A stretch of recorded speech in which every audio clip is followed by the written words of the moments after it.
ഈശോയിൽ സ്നേഹം നിറഞ്ഞ എൻ്റെ സഹോദരി സഹോദരങ്ങളെ, ഈ ശനിയാഴ്ച വീണ്ടും ഒരിക്കൽ കൂടി ദൈവത്തോടൊപ്പം ആയിരിക്കുവാൻ ദൈവം നമ്മളെ പേര് ചൊല്ലി വിളിച്ചതിന് കർത്താവിന് നന്ദി പറയാം. നമ്മൾ ഇന്ന് ശ്രവിക്കുന്ന തിരുവചന ഭാഗം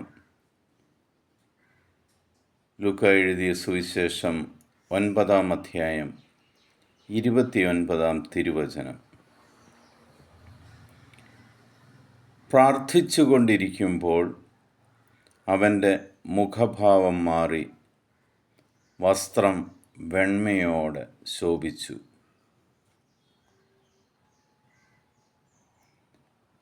ഈശോ രൂപാന്തരീകരണത്തെ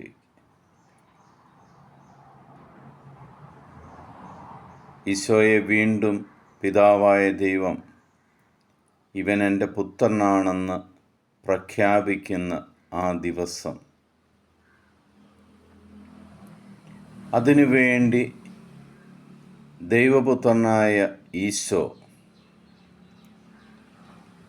പ്രാർത്ഥിക്കുവാൻ ചിലവഴിക്കുന്ന സമയങ്ങൾ, ഇതെല്ലാമാണ് ലൂക്കായുടെ സുവിശേഷം 9-ാം അധ്യായം 28 മുതൽ നമ്മളോട് പറയുന്നത്. ഈശോ ദൈവപുത്രനായിട്ട് പോലും ദൈവം തന്നെയായ യേശുക്രിസ്തു പ്രാർത്ഥിക്കുവാനായി തൻ്റെ പിതാവ് തന്നെ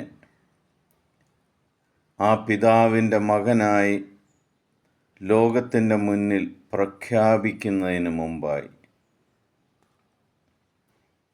ഈശോ ഒരു രാത്രി മുഴുവനും പ്രാർത്ഥനയിൽ മുഴുകുന്നത് നമ്മൾ കാണുന്നു.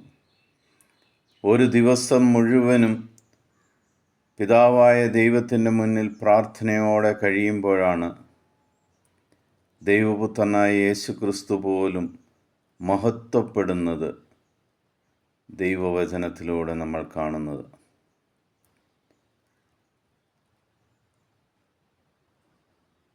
പ്രാർത്ഥനയുടെ ആയിരിക്കുന്ന സമയത്താണ് അവൻ്റെ മുഖഭാവം മാറുന്നതും വസ്ത്രം വെണ്മയോടെ ശോഭിക്കുന്നതും കർത്താവിൻ്റെ മഹത്വം അവനിൽ ഇറങ്ങി വരുന്നതും അതിന് സാക്ഷികളായി മോശയും ഏലിയായും അവനോട് തൊട്ടടുത്ത് നിൽക്കുന്നതും എല്ലാം ശിഷ്യന്മാർ കണ്ടുകൊണ്ടിരുന്നു. പ്രിയ സഹോദരീ സഹോദരങ്ങളെ, ഒരു നിമിഷം കൊണ്ട് കർത്താവിൻ്റെ മുന്നിലിരുന്നാൽ നമ്മൾക്ക് ദൈവത്തിൽ നിന്നും ഒന്നും ലഭിക്കുവാൻ പോകുന്നില്ല. അത് വ്യക്തതയോടെ കാണിക്കുകയാണ്. താൻ ഈ ലോകത്തെ രക്ഷിക്കുവാൻ വന്നവനാണെന്നും താൻ ദൈവം തന്നെയാണെന്നും ദൈവമായ താൻ മനുഷ്യരൂപം പ്രാപിച്ച് മനുഷ്യരുടെ ഇടയിൽ വസിക്കുന്നതാണെന്നും യേശുക്രിസ്തുവിന് വളരെ വ്യക്തമായിട്ട് അറിയാമായിരുന്നിട്ടും പിതാവിന് തന്നെ തൻ്റെ മകനെ മനുഷ്യനായി ഭൂമിയിൽ പിറന്ന യേശുവിനെ മഹത്വപ്പെടുത്തുവാൻ, ഇവൻ എൻ്റെ പ്രിയപുത്രനാണെന്ന്, ഇവനെ ഞാൻ തിരഞ്ഞെടുത്തതാണെന്നും ഇവൻ്റെ വാക്ക് ശ്രവിക്കണമെന്നും ഈ ലോകത്തോട് പറയുവാൻ ആ നിമിഷത്തിനായിട്ടും ആ മഹത്വീകരണത്തിനുമായിട്ടും ഈശോ ഒരു ദിവസം മുഴുവൻ പ്രാർത്ഥനയിൽ കഴിയുന്നു.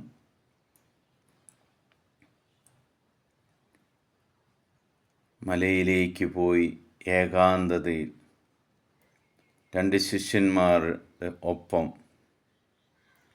ബാക്കി ശിഷ്യന്മാർ നിദ്രാവിഹീനരായിരുന്നുവെങ്കിലും ആ പ്രാർത്ഥനയിൽ പങ്കുചേർന്നുകൊണ്ട് ആ മഹത്വീകരണം ദർശിച്ചു കൊണ്ടിരുന്നു. ഈശോയിൽ സ്നേഹം നിറഞ്ഞവരെ, ആ മഹത്വീകരണം നിങ്ങൾക്കും ലഭിക്കുവാൻ, ആ ദൈവത്തിൻ്റെ ദർശനം, ദൈവവുമായിട്ടുള്ള അടുപ്പം, നിങ്ങൾ ദൈവത്തിൻ്റെ മകനാണെന്നും മകളാണെന്നും പ്രഖ്യാപിക്കുവാൻ, അതിനു വേണ്ടിയാണ് നമ്മൾ പ്രാർത്ഥിക്കേണ്ടത്. മത്തായിയുടെ സുവിശേഷത്തിൽ പറയുന്നു, ആദ്യം നിങ്ങൾ എൻ്റെ രാജ്യവും നീതിയും അന്വേഷിക്കുവാൻ, ബാക്കിയെല്ലാം ലഭിക്കും. നമ്മൾക്ക് വേണ്ട ചെറിയ ചെറിയ കാര്യങ്ങളെക്കുറിച്ച് പ്രാർത്ഥിക്കുന്നതിന് പകരം, കർത്താവേ, നിൻ്റെ മകനായി മകളായി എന്നെ മാറ്റുവാൻ, ഈ ലോകത്തിൻ്റെ മുന്നിൽ അങ്ങനെ പ്രഖ്യാപിക്കുവാൻ,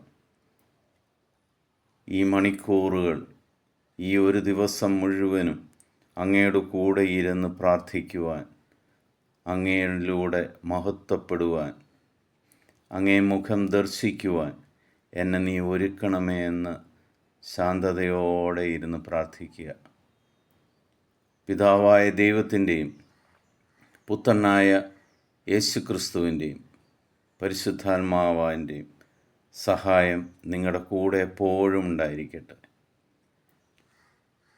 പ്രാർത്ഥനയിലൂടെ നിങ്ങൾക്കെതിരെ നിൽക്കുന്ന ഏതൊരു ശത്രുവിൻ്റെയും നാവിനെ നിങ്ങൾക്ക് ബന്ധിക്കുവാൻ സാധിക്കും. കർത്താവിൻ്റെ മഹത്വം നിങ്ങളിൽ വന്നു നിറയുമ്പോൾ എന്തെല്ലാമാണോ നിങ്ങൾക്ക് ലഭിക്കേണ്ടത്, അതെല്ലാം യേശുക്രിസ്തുവിൽ നിങ്ങൾക്ക് ഇന്നു മുതൽ ലഭിക്കുവാൻ തുടങ്ങും. ദൈവം നിങ്ങളെ എല്ലാവരെയും സമൃദ്ധമായിട്ട് അനുഗ്രഹിക്കട്ടെ. ഈശോ മിശിഹായ്ക്ക് സ്തുതിയായിരിക്കട്ടെ.